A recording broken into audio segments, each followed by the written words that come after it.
Hi everyone, అందరికీ నమస్కారము. ఈరోజు మనం కోల్కతాలో ఉన్న బేలూరు మఠ్కి వచ్చాము. ఇక్కడ కూడా అమ్మవారు ఉత్సవాలు చేస్తారండి, నవరాత్రులు చేస్తారు. అదేవిధంగా ఈ నవరాత్రుల్లో అమ్మవారిని దర్శించుకోవడానికి వచ్చాము. ఆ రోజు అష్టమి.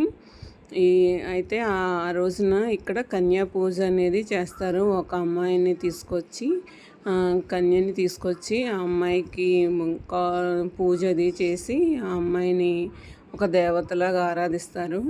అదేవిధంగా ఇది ఇక్కడ మొత్తం కలకత్తాలోనే ఇది బాగా జరుగుతుందండి, ఇక్కడ బేలూరు మఠ్లోని.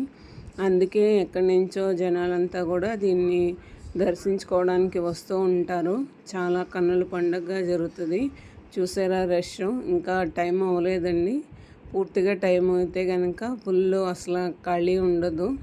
ఇప్పుడే జనాలు స్టార్ట్ అయ్యారు.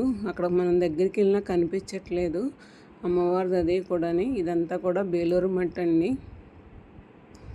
మీరు ఎప్పుడన్నా ఈ బేలూరు మఠ్ని చూసారా? చూస్తే కామెంట్ చేయండి.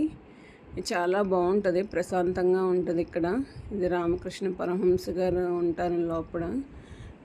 దీంట్లోని అమ్మవారిని పెట్టారన్నాను కదా, అదే అమ్మవారండి. దూరం నుంచి తీసాము, చూడండి.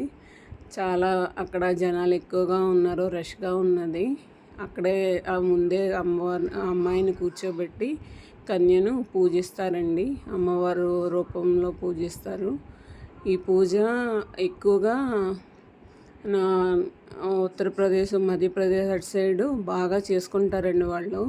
కన్యా పూజలన్నీ 9 మంది కన్యలకు, చిన్న పిల్లలకి తీసుకొచ్చి ఇంటి దగ్గర పూజ చేసుకుని వాళ్ళకి బహుమతులు అవి ఇస్తూ ఉంటారు, భోజనం పెట్టి.